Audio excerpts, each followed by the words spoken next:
La séance d'aujourd'hui a été consacrée à la présentation du rapport de la commission permanente ECOFIN.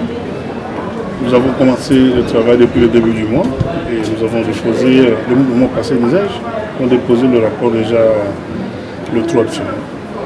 Et ce rapport consistait à contrôle parlementaire et spécialement la gestion financière de la province. Nous avons fait plusieurs constats que nous avons largement présentés en plénière, et parmi lesquels une négligence, n'est-ce pas, sur la mobilisation des recettes, cela directement sous la responsabilité du ministre des Finances et du directeur général de la régie. Deuxièmement aussi sur une négligence sur la chaîne de dépenses. Une violation flagrante de la loi en ce qui concerne les dépenses faites, mais nous avons fourni des recommandations pour que les choses s'améliorent.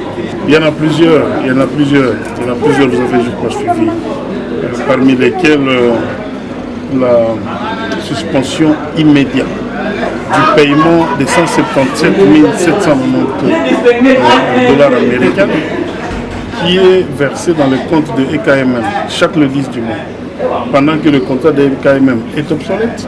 Il n'y a aucun avenant, c'est un contrat qui date de 2022. Il y a beaucoup d'artères aussi qui ont été modifiées d'une manière unilatérale. C'est ça que nous recommandons. Voilà. Nous sommes en fin de session. En ce qui concerne le contrôle parlementaire ou les initiatives du contrôle parlementaire, ils sont uniquement réservés pendant la session ordinaire. Nous allons en vacances, donc s'il faut continuer ou convoquer, interpeller la ministre, ça nous demandera d'être dans une session extraordinaire, chose qui n'est pas permise par notre règlement intérieur.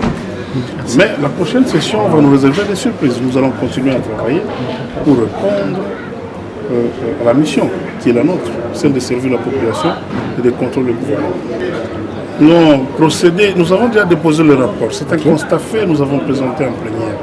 Toute disposition sera prise plus tard ou prochainement parce que la toute première recommandation faite au gouvernement, c'était d'exiger qu'une fois qu'une réquisition d'informations est faite, les informations soient fournies en temps réel.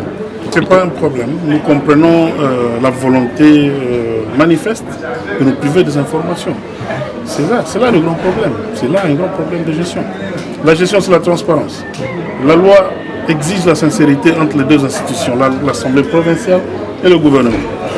C'est légal, ce n'est pas une question de sentiments, c'est légal. Voilà, c'est tout ce que j'ai à dire.